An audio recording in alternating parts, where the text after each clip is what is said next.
Okay, so today we're going to go over rodent control laws and regulations. We do have a lot of study sessions because for those of you with the private applicator card that want to also use aluminum phosphide, those solid fumigants, to fumigate for rodent control, whether it's gophers or squirrels, for those, you're going to now need to have that burrowing vertebrate fumigant pest control category, okay?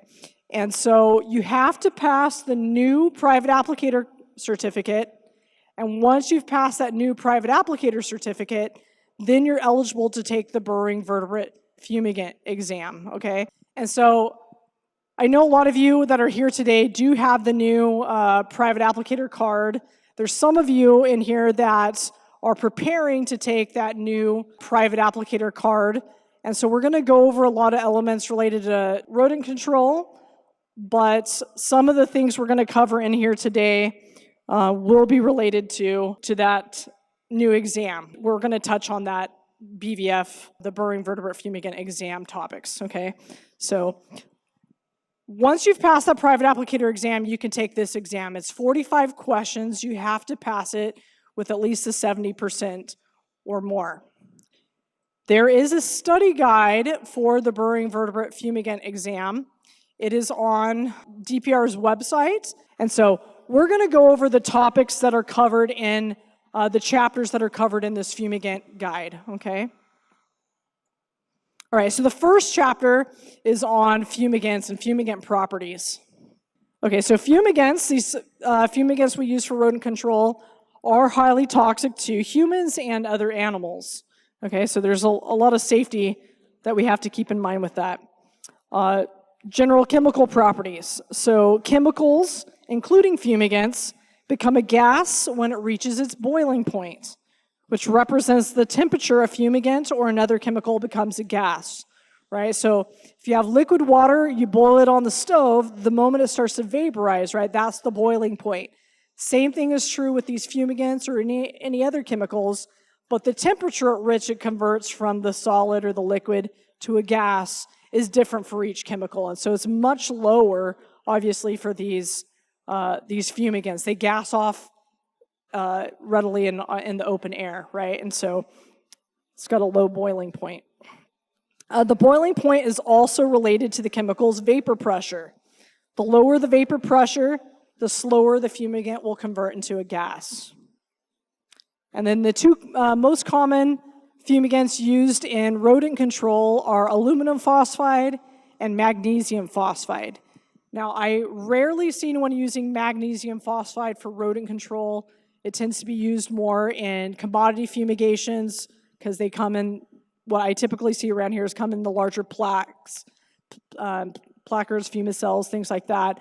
Whereas the aluminum phosphide more commonly come in the cans like you see on the screen, and there'll be small little tablets or pellets. Okay, so here's a picture of those little tablets and pellets. So when they react with the natural moisture in the air, the water in the air, the aluminum or the magnesium phosphide is going to convert into phosphine gas. And the higher the temperature it is outside, the faster that tablet is going to react and convert into a gas. And if you've ever seen these pellets before, or the tablets, they're kind of a really dark gray color. And they kind of call it a greenish gray. And as it starts to react, it'll start to break down out of the tablet form into a powder or a dust. And if it's not fully expent, they call it a green dust.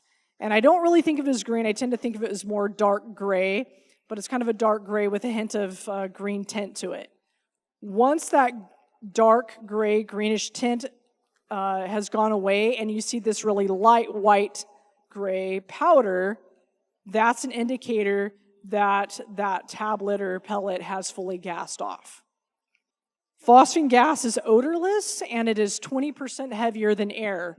So if you're fumigating rodent burrows and there's good moisture in the ground, that gas should stay in the tunnel because the air spaces in your soil are sealed up from the water, but it should quickly move through the burrow, get to those nesting areas within the burrow.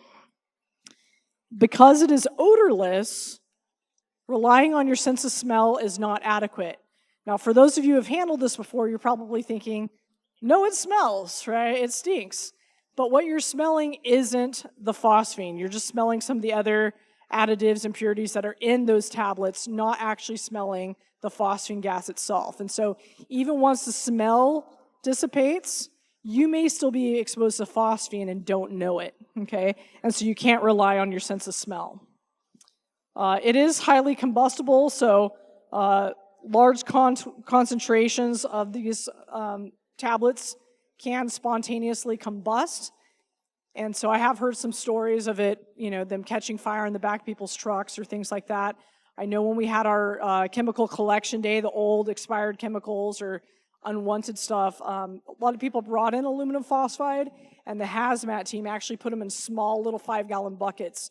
A lot of the liquids and other stuff went in the huge 30-gallon drums, but the aluminum phosphide was the only thing they were putting in the small 5-gallon buckets for shipping because it's so flammable under high concentrations. And so they wanted to keep the concentration in each of those buckets low. So again, where you're storing these things matters because you don't want to have fires.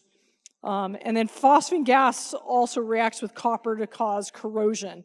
And so there's kind of a picture there in the corner of a sprinkler, that's in a building. We have had some nut companies in the past that used to fumigate their warehouses with the stockpiles of nuts inside with phosphine. And over time, it corroded their sprinkler lines. And when they happened to have a fire in the building, not related to the phosphine, but they had a fire in the building, they had a hard time putting it out because their sprinkler system didn't activate and turn on properly because of all the corrosion that had happened from the phosphine applications. And so think about where you're storing and how you're transporting these to mitigate those hazards. All right, routes of exposure. So there's 4 routes of exposure. Dermal, so getting on your skin. If you read the labels, they want you to wear a dry style glove because they don't want it coming directly in contact with your hand, because what is your hand going to do? It sweats, produces moisture, it's going to react faster. So you want to have cotton or leather gloves so that way it's not reacting right away. And that way it's breathable, right? Because if you ever wear those rubber gloves, if you've worn those, especially in the summer, you got a river pouring out the other end of your glove, right? And so you don't want to be building up more moisture for it to react. And so you want to have some kind of dermal protection, especially a dry type of a glove. Ocular, getting it in your eyes, okay? Getting in your eyes is probably not real common, but we have had an incident in the county where somebody was applying for rodent control out in an orchard and they tripped as they were opening the bottle. And in the process of doing that, the powder and the product got in their eyes. And they actually were admitted into the hospital overnight, had some pretty severe injuries to their eyes. And so you have moisture in your eyes, right, from your tears. It can react really rapidly, so we want to make sure to protect our eyes. Oral, your mouth, ingesting something. And so I don't think most people are going around eating these things, but dogs and other critters, kids not knowing what it is, may be curious about it, may think it's candy, may just be wondering why it smells funny, and look it up. And so I know years ago we had some workers that were, I think the neighbor dog apparently was like barking at him, so they threw one of the pellets at him, and the neighbor saw it, came running over, and her dog was about ready to lick it up, and she knew what it was and kicked it under the fence. And then the workers took off, right, because they didn't want to get in trouble, but we had to come out and investigate. We could tell by the powder on the ground what it was, but the dog almost ate it, right? And so that could have been pretty serious. And so, especially if you're getting it in your mouth, not only are you're eating it, but it's going to gas off from the moisture in your mouth, and then you're going to inhale it, right? So that would not be good. But respiratory is the most common route of exposure because, again, you can't smell the phosphine. We all breathe in and out the air around us, and so if that phosphine gas is in our breathing zone, we're going to breathe that in and we can inhale it into our lungs. And so this product is a federally restricted and state restricted material. And if the top of any of those federally restricted labels, you're going to have that little box that says restricted use pesticide, and then it'll tell you why. And so as I have highlighted here, These products are restricted due to the high acute inhalation toxicity of phosphine gas. Okay, and so they are heavily regulated, hence the changes with the certifications. Potential symptoms. So on the slight to mild side, it can include fatigue, ringing in the ears, nausea, uneasiness, severe lung irritation, chest tightness, or burning chest pains and cough. On the moderate to heavy poisoning symptoms, that can include fatigue and nausea, vomiting, stomach ache, diarrhea, disturbance in your equilibrium, strong pains in the chest and back, and feelings of coldness and difficulty breathing. On the severe side, symptoms can occur rapidly and include difficulty breathing, changes in your skin color, probably due to lack of oxygen, agitation, unconsciousness, and even death. And it's really important to make sure if somebody's having any of those symptoms, we get them medical treatment. If you or your get them fresh air, get them medical treatment, because even though adverse health effects generally occur within the first few hours following exposure to phosphine, death, and it could be immediate, but it can also follow after several days of chemical-induced pneumonia, paralysis of the central respiratory system, or fluid buildup on the brain. And so if somebody's really having some symptoms following the use of this and exposure to this, get the medical treatment. There could be long-term complications if not treated right away. All right, the reason for all these changes, we get this question like, why are we changing this? Well, this actually came down from the federal level because there's been a lot of incidences with aluminum phosphide on a federal level. I haven't seen a whole lot in this county, even though we do have one case open with this. It is not a common product that we end up investigating. But this picture here is from an article. This was an incident that happened in 2017 back in Texas, where an applicator applied into rodent burrows too close to a structure, too close to a home. And those rodent burrows came up underneath the foundation of the home. And because you can't smell phosphine gas, it came into the house. Nobody was aware to be concerned with the gas exposure in the home and the buildup. And it resulted in 4 kids dying. And they weren't even just like little kids. The oldest one was 17, right? So the size of an adult. And so it's really careful. You got to really be careful where you're applying these, especially with rodent burrows. There's now a lot of label restrictions on applying. You can't apply within 100 feet of a home to reduce exposure to people in a building. Yes? Sorry to interrupt. I'd just like to point out that it was a structural application and not an agricultural application of the phosphine in this instance. Yeah. So this was, in Texas, it was a structural application misapplied. So, common mistakes in using these products include neglecting to apply the material in accordance with the safety instructions on the label, failure to post the treated areas, failure to monitor fumigant levels and not using the properly calibrated gas detection equipment, failure to use proper personal protective equipment, and using poorly or unfitted or incorrectly fitted respirators. All right, so first review question. The temperature at which a liquid becomes a gas is called what? So A, boiling point, okay? So these are some examples of questions that could potentially be on the test. All right, chapter 2, California pesticide use requirements. Okay, so as you probably are all familiar with, if you are going to use a restricted material here in California for production ag use, you have to get a restricted materials permit from the county. And so since aluminum phosphide and magnesium phosphide are both federally and state restricted, you have to come in and get a permit for those products with the county.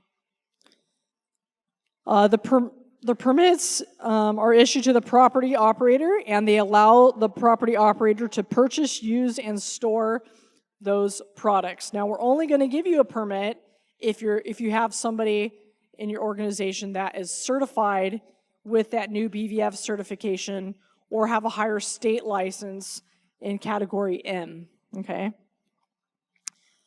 Prior to applying for the permit, the grower must consider if feasible and adopt any reasonable, effective, and practical mitigation measures or use feasible alternatives which may substantially lessen adverse impacts to the environment. So the whole purpose of these restricted materials permit is years ago when the California Environmental Quality Act got passed, it was that environmental review process. So every time you're applying something into the environment, you'd have to go through this process. Well, you know, the state realized this is not going to be effective in agriculture. We would never produce anything, right? And so to mitigate that, they went through as an alternative, we have the permitting process where the county meets with you, we review all those alternatives and mitigations and the conversations we're having with you at the time of getting your permit. We now document it on another piece of paper, and that is in lieu of going through that full CEQA process, okay? During the permit appointment, we will also identify any sensitive sites which could be adversely impacted by pesticides. Sensitive sites can include hospitals, schools, playgrounds, residential areas, labor camps, parks, lakes, waterways, wildlife management areas, livestock, and even other crops. And so when we go through your permit, we look at your maps. We look at what's around you, especially within a quarter mile. Is there a school near you? Is there hospitals near you?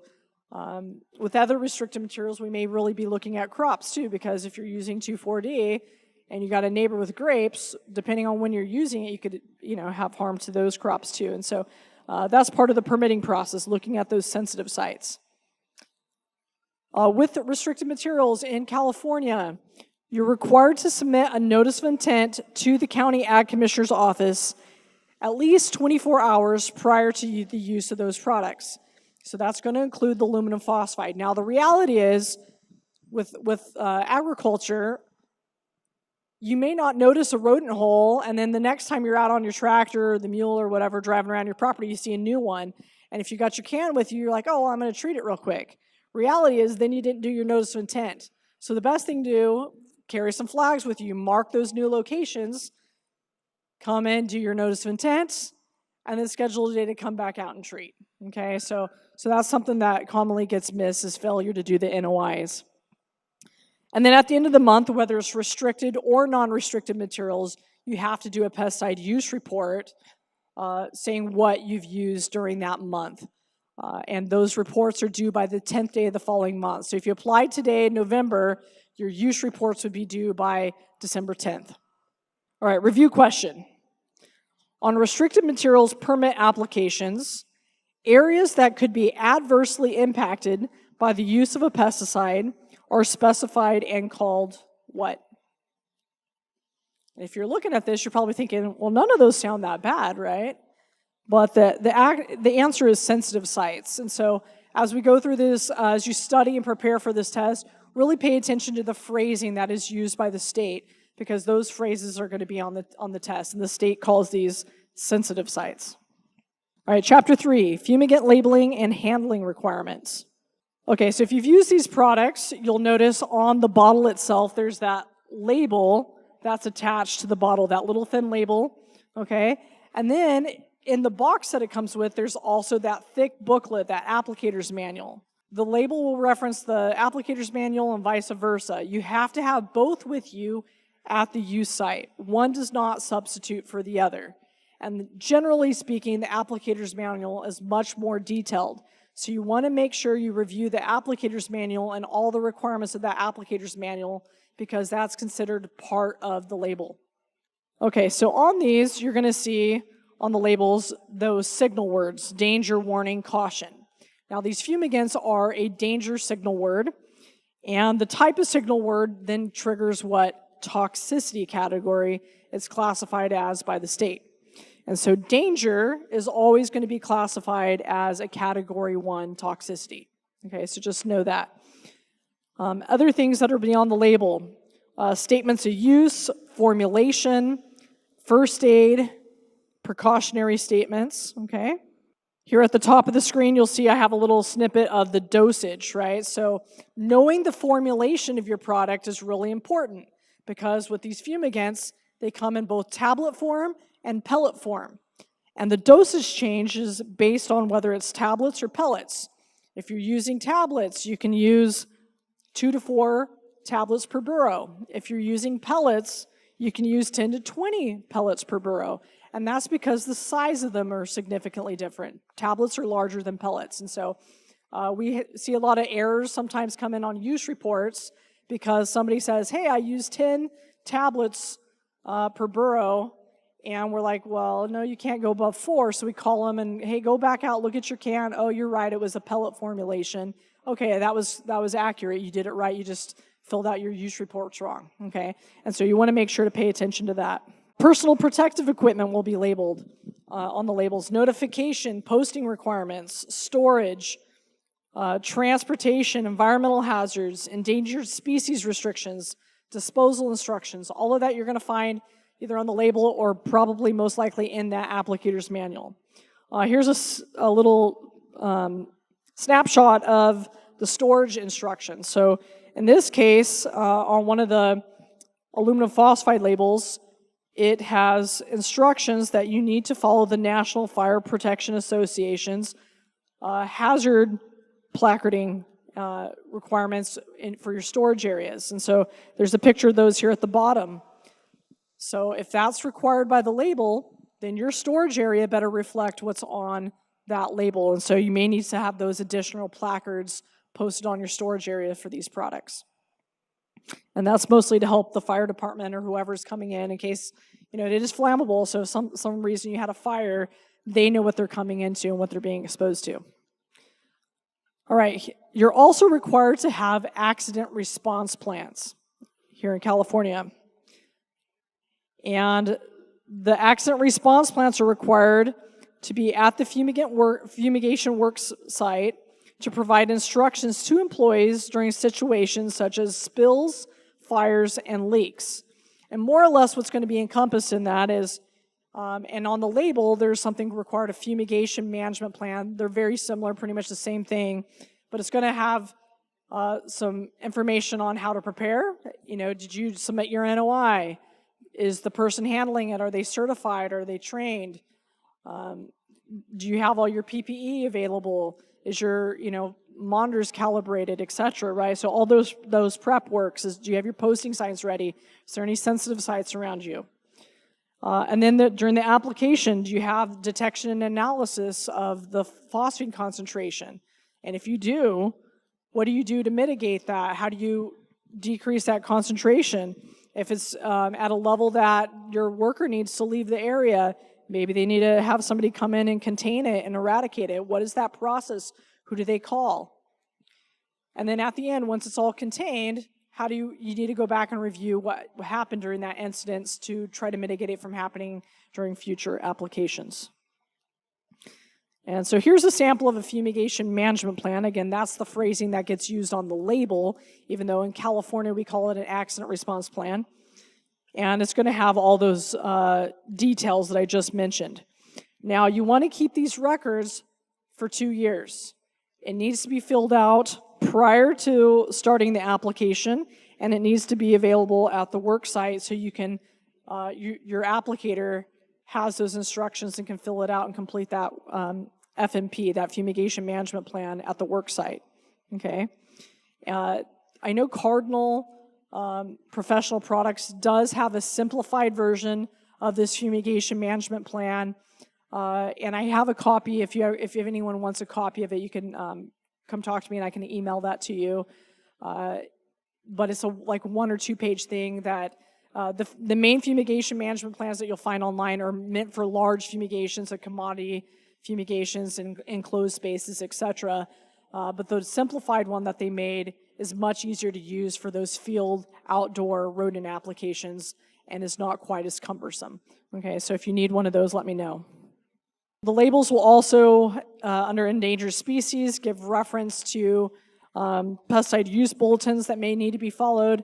There's the Prescribe website that you can go to through DPR. I think they have even a mobile app now that you can put on your phone where you can look up your area, the site that you're treating, and it'll pop up a list of the endangered species out in your area, and you can, evaluate whether or not your application could potentially cause harm. Now, here in California, especially here in the valley, the species that most commonly overlaps with our agricultural areas is the San Joaquin kit fox. And there's a little picture of him there at the bottom of the screen. All right, pre-fumigations, right? So this allows you to assess and mitigate the concerns prior to application. Other terms, gas detection and monitoring equipment. Those are those phosphine monitors. There's lots of different styles. I have one here on the screen. That's the same style that we use at the Ag Commissioner's office. But we've bought some different ones more recently that look a little different than that. But a lot of the suppliers around here that provide gas detection equipment to the fire departments also provide these supplies.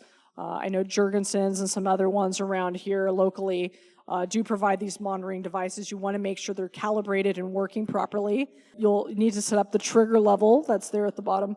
It'll start beeping once it reaches a certain concentration to allow you or your worker to kind of know when they're being exposed and then at what level. And that'll trigger if additional respiratory protection or actions need to occur. And then again, sensory irritation. That has to do with your sense of smell. And again, it's not adequate for the use of these fumigants. You can't actually smell the phosphine, even though, trust me, you will smell the other impurities that are in it. Transportation, storage, and spill cleanup. So when you're transporting these fumigants, again, aluminum phosphide and magnesium phosphide are considered hazardous materials.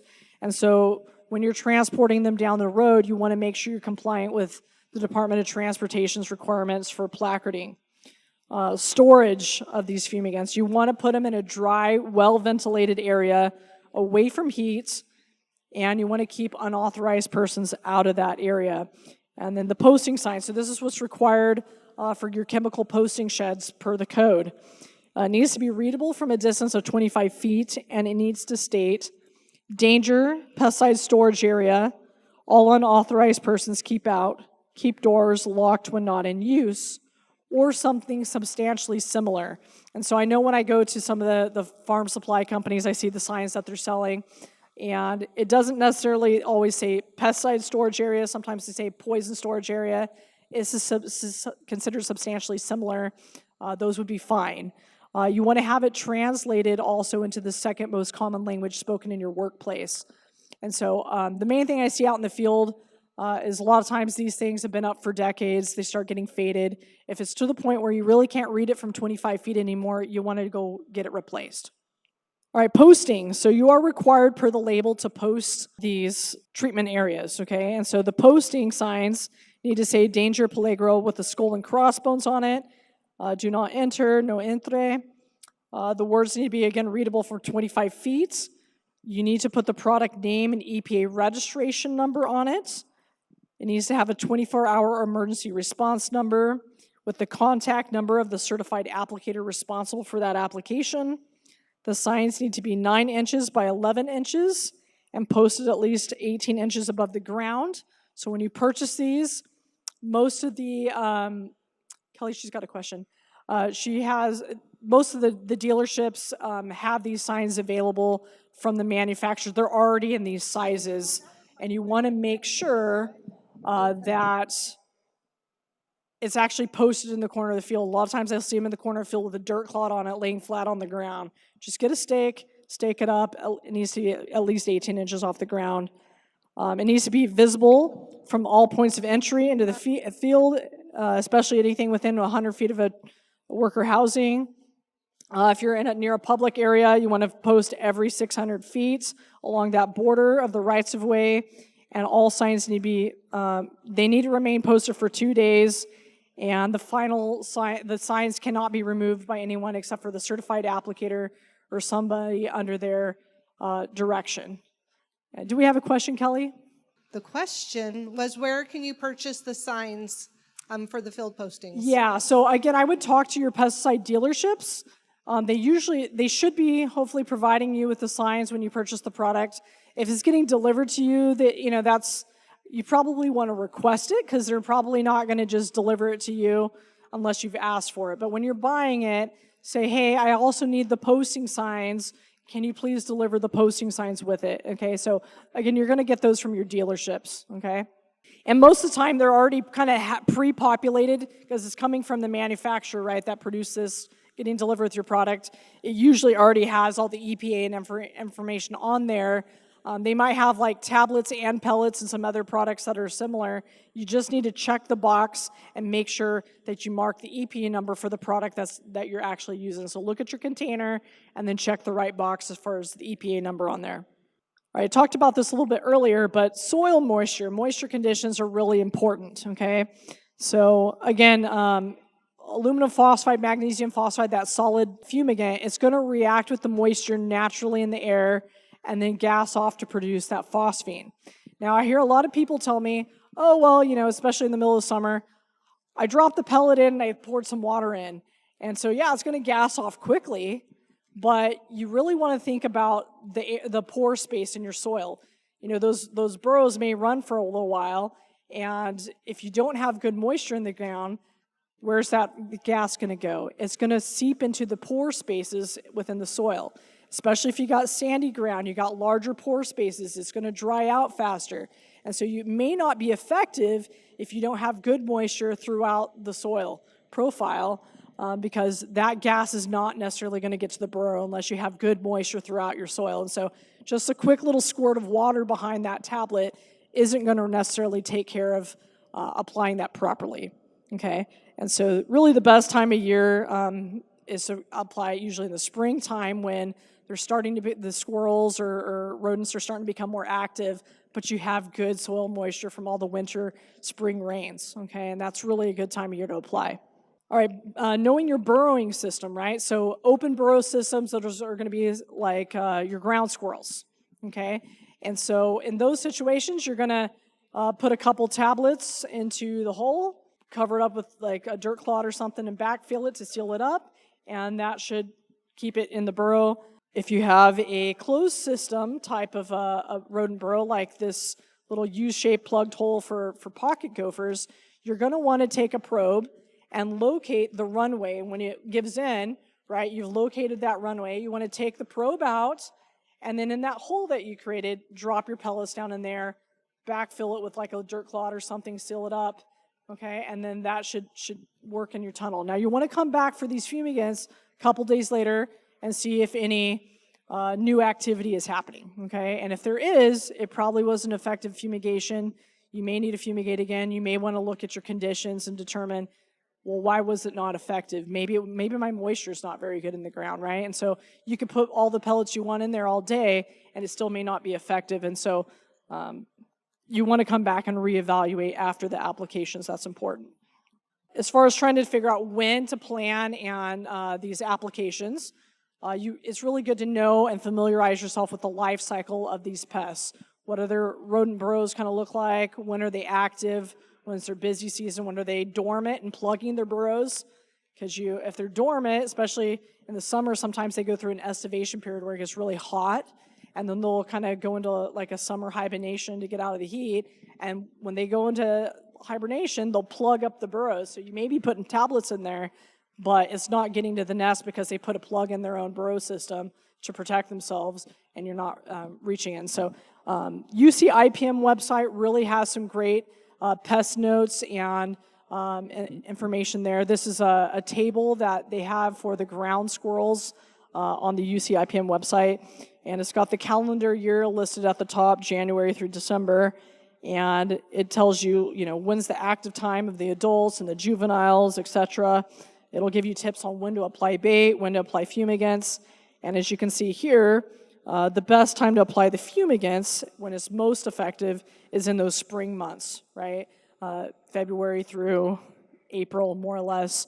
Again, because we have such good moisture in the ground, but they're starting to become active, and the babies are probably still in there, starting to emerge. You're going to get better control in the spring with the fumigants. Okay, Chapter 3 review question. The document requiring employers to provide instructions to protect employees during situations such as spills, fires, and leaks is known as what? And again, all of these sound like decent answers, but again, this is where I would say in studying and preparing for these exams, familiarize yourself with the terms used by the state. And so in this case, the answer is accident response plan, okay? All right, chapter 4, personal protective equipment. All right, we've talked a lot about this already, but you want to make sure to read the label. Anything on the label, you as the employer are required to follow, but the employee must also follow. So a lot of times I hear people say, well, I didn't need to do it because I'm not an employee, I'm the owner. It's like, well, if it's on the label, you still have to follow those instructions. And so again, they want you to wear a dry style glove, such as cotton or leather. Rubber gloves are not recommended. And it's easy to launder the cotton gloves, right, to launder it before use again. But the leather gloves, you don't launder leather, so you're allowed per regulatory requirements. As long as you let those gloves air out for 12 hours, they're considered clean, okay? That anything on it would have exhausted and gassed off already. If you're also familiar with the additional requirements under the 6700 Worker Protection Standard requirements for employees, whenever somebody's applying something by hand, they're required to wear safety glasses and protective gloves, the nitrile gloves, or something 4 mils. Well, when you're using a solid fumigant, your employees are actually exempted from those requirements. They don't have to wear safety glasses. They don't have to wear that additional pair of gloves because they're dealing with a dry fumigant, okay? And so that's not required. I do encourage people to still wear safety glasses because we have had injuries related to that, but it's not, again, not required. If they're not wearing them, we're not going to cite you for that. Also, if anything says danger or warning on the label, that triggers your employee needing to also wear a pair of coveralls over their work clothes, okay? But when you're working with solid fumigants, it's a dry fumigant, not something liquid going to splash on them, they actually don't require you to wear coveralls in that situation because, again, we want to wear clothing that is very breathable and allows things to gas off. And so there are a few exemptions that you don't have to apply with these extra employee regulations if you're using a dry, solid fumigant. All right, here's a snapshot of one of the aluminum phosphide labels regarding the trigger levels and respiratory protection. So it states, if the concentration of phosphine is unknown, or if it is known but greater than 15 parts per million, then the applicator, the handler, must wear a self-contained breathing apparatus, right, SCBA.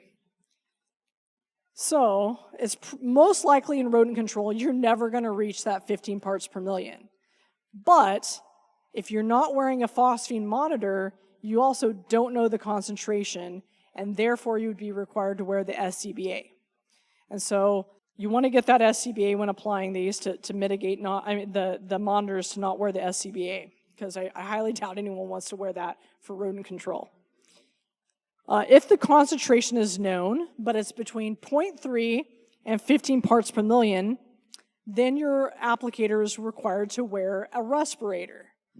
And depending on the label, it may be a full face respirator or a half face respirator, but it's going to be that face fitted respirator, and you're going to have a cartridge on them, but the cartridge needs to be a phosphine filtering cartridge.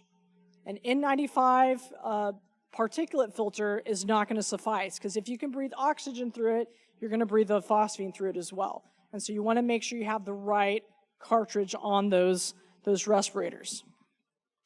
But if the concentration is less than 0.3 parts per million, no respiratory protection is required other than the phosphine monitor to monitor the concentration, okay?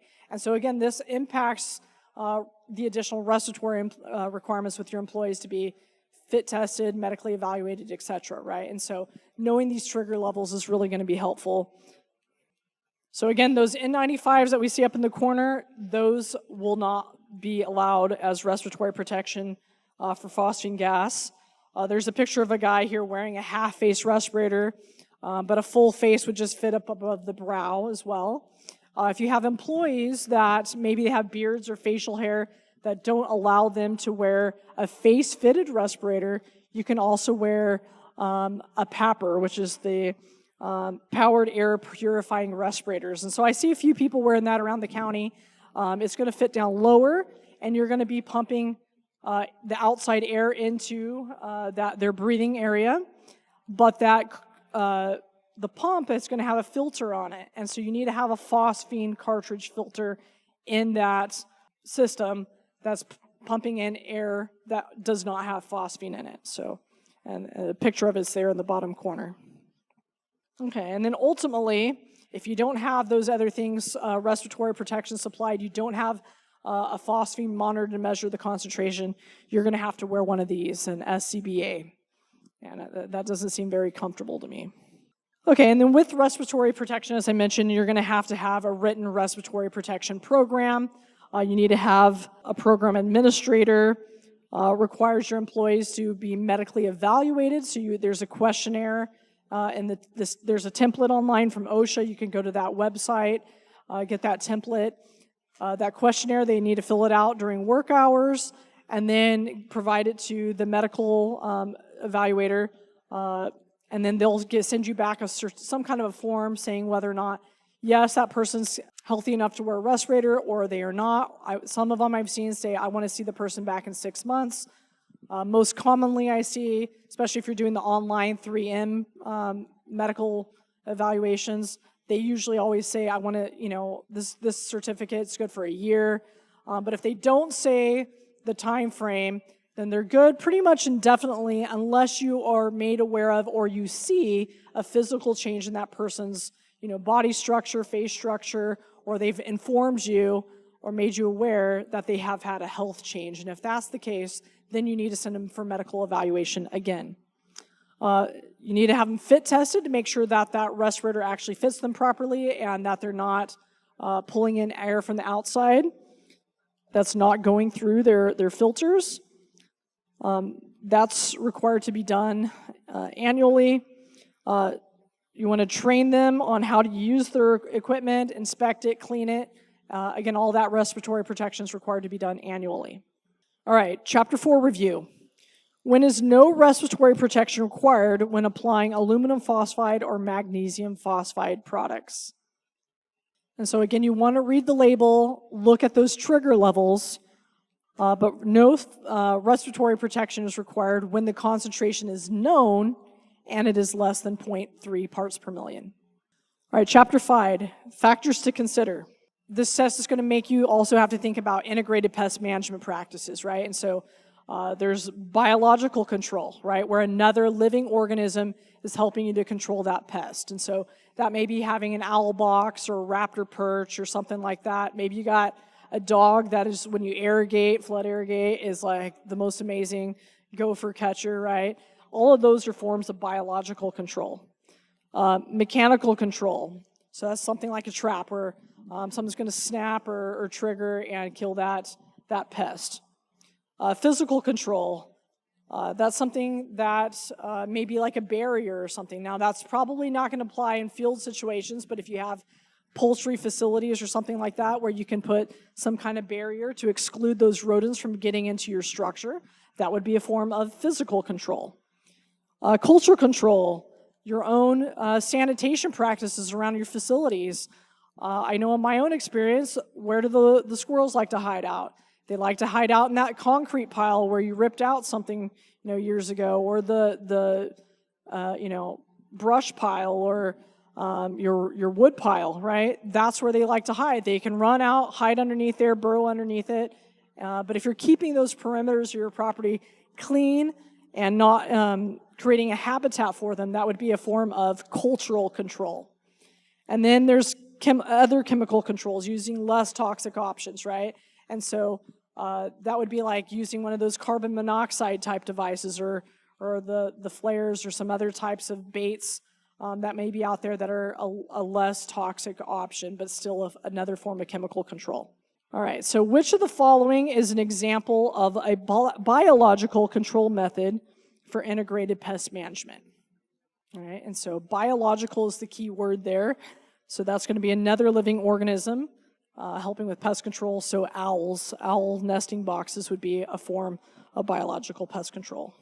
All right, burrowing vertebrate pest identification. So again, ultimately, it's just good to consult with your PCAs, your farm advisors. If you got some kind of a pest, you're not quite sure what it is, make sure you're properly identifying it, familiarizing yourself with the life cycle. All of that's going to help you with more effective pest control and making sure, kind of like the question we had earlier about the red squirrels, right?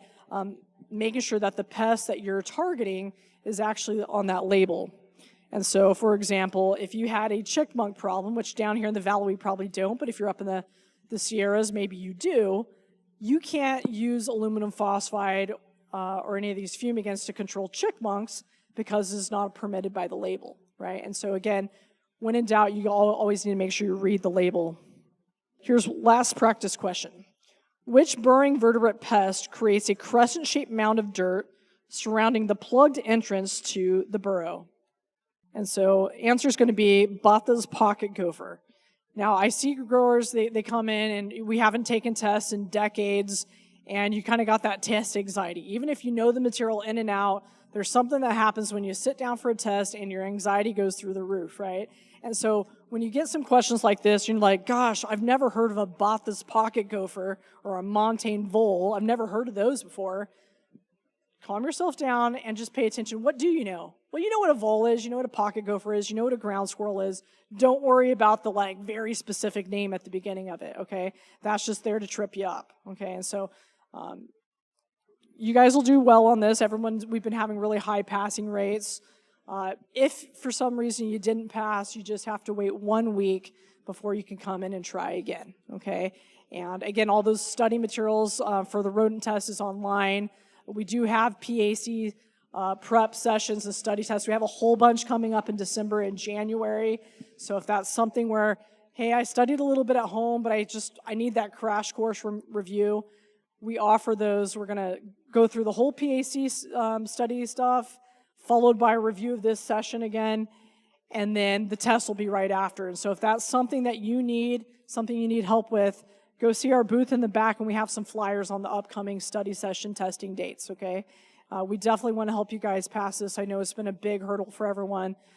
We have, a few thousands, 3,000 or more growers in this county, and I know there's you and your employees that are trying to retake this, and we want you guys to be successful at that. So anyways, that's all I have. If you have any questions, you're always welcome to feel free to call or contact our office. We do have some booths in the back with information. Just as a quick reminder, it is permit renewal season, so we're already taking renewals for next year. So if you need to schedule an appointment, either for a permit renewal or you want to sign up for that study session test, any one of us from the Ag Commissioner's office, we have our tablets with us. Come see us. We'll help get you registered for those. All right, thank you. Does anyone have any questions for Melanie? Yes, any questions? Yeah. Kelly, there's a few over there. This is just a hypothetical question. Yeah. Say, for example, that you come and there's like a violation that maybe the employee was exposed Uh-huh. and they were not wearing their personal protective equipment. Uh-huh. But we have training records that show that, very clearly that, that they're supposed to wear their personal protective equipment. What happens? Is the grower cited? Is the employee? That's a great question, and that does come up periodically. So, ultimately, as the employer, you should have someone who's certified in supervising them and needs to make sure that they're wearing their equipment. Now, reality is I get out there in the field, and it's hot, and people are like, you know what, I'm going to take my gloves off right at the moment. Or I don't like wear this respirator, so I'm going to wear it down here around my chest until someone shows up, right, and then I'll put it on. And so that's what happens. But ultimately, you're responsible for them. You need to be, I would encourage you to kind of come out and spot check your workers periodically. And if they're not wearing what they're supposed to, not following your training, you want to have really, your employers. And so it's hard because I come from a family farming operation. You think of yourself as a farm, not as like a production business, but you kind of got to start treating yourself like production business. Write up a disciplinary policy, and then implement it, right? And so if your employees are not doing what they say, write them up, document it. And then ultimately, if they're ongoing causing problems for you, what are you going to do about that? Because you're going to ultimately end up with the violations. Now, if the person that's out there and applying happens to also be one of your PAC holders or a QAL or a QAC, where they are certified, they are trained, right? you're responsible for them, but if you can document and show proof that you've been implementing and you have in place an employee disciplinary policy and you're following it and you're documenting, you're doing spot checks, all of that, guess what? Now, that certified person, we can take action against them because they're certified, they're trained. We will go write the violation against them, not you as the employer. Reality is every time this situation's come up, and we would like to maybe go after that employee because that's where the problem maybe really is, the employer never had that disciplinary policy implemented and in effect. And so, unfortunately, we've ended up still having to cite the grower because they couldn't validate, because we have to check per code that you did follow those procedures. And reality is I haven't had anyone actually be able to show that they're having a disciplinary policy and are implementing it. And so that's really the key, is just putting that, having an employee disciplinary policy in place and documenting. And even when things are not going wrong, document when people are doing things right? And so, I know some of the ag compliance companies that are in the back, they kind of are really familiar with labor laws and things like that too, and might be able to give you tips on how to implement something like that successfully. And, whether it's incentive programs for getting caught doing things right, or, disciplinary for not doing things right, those kind of go hand in hand, right? And so you just got to monitor. Yeah.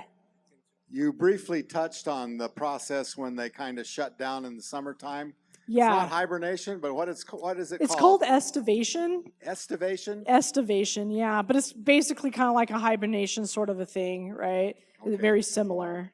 Thank you. Yeah, you're welcome. Melanie, we also had another question about Nutria. Is there a Nutria update at this point for I Stanislaus don't personally have a Nutria update. I know there's been fines in the county, I think predominantly across near the San Joaquin River. I know the last ones we have found, like we stumbled across and worked with, was a couple years ago near Laird Slough.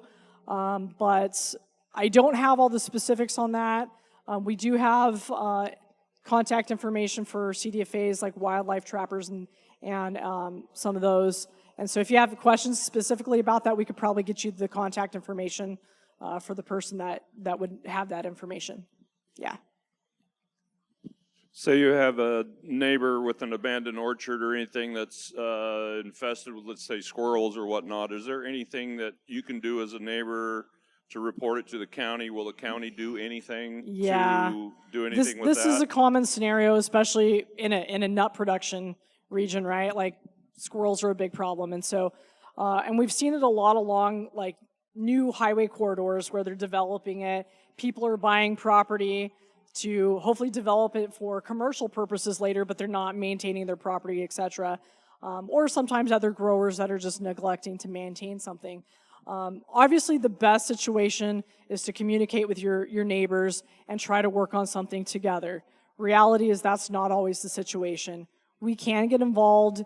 I promise you it is a very tedious process. It takes forever because what we can do is we can come out, evaluate it. If we determine it's causing an economic loss to you and it's a nuisance, the county can require them to do something to abate it.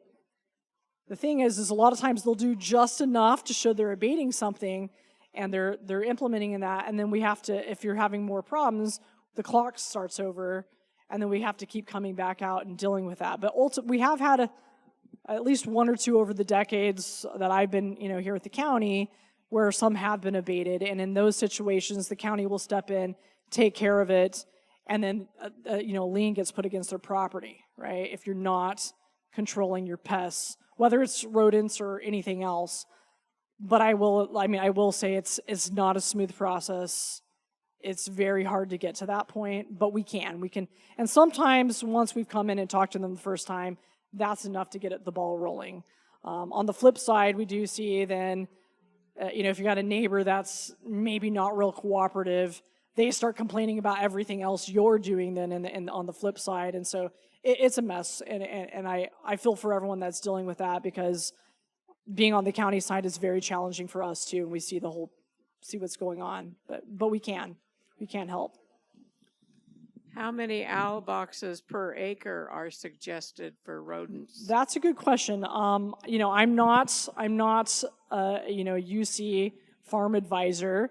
But you could probably go on their website. There might be some recommendations on the number of placements, how to place it. I've even heard like the direction of which you place it, things like that matter. I would probably consult though with the UC Cooperative Extension or your PCA to maybe get some more specifics on that. So sorry, I don't have a better answer. Right, yeah, so if it's an agricultural nuisance, it usually goes to us. We probably would work with the nuisance abatement with other departments in the county. That usually gets involved. Usually we get involved with like our county council and the legal side as well. But yeah, there's questions about whose authority it is. But it's a very tedious process, but if it's an ag pest nuisance, we're usually the first point of contact, and then it'll evolve from there, yeah. All right, any other questions? I will be here all day, so if you see me or any of my coworkers, feel free to come ask us questions. We do, again, have some booths in the back with more information flyers. We can assist you with registrations, things like that. So thank you again for your time. Thank you, Melanie.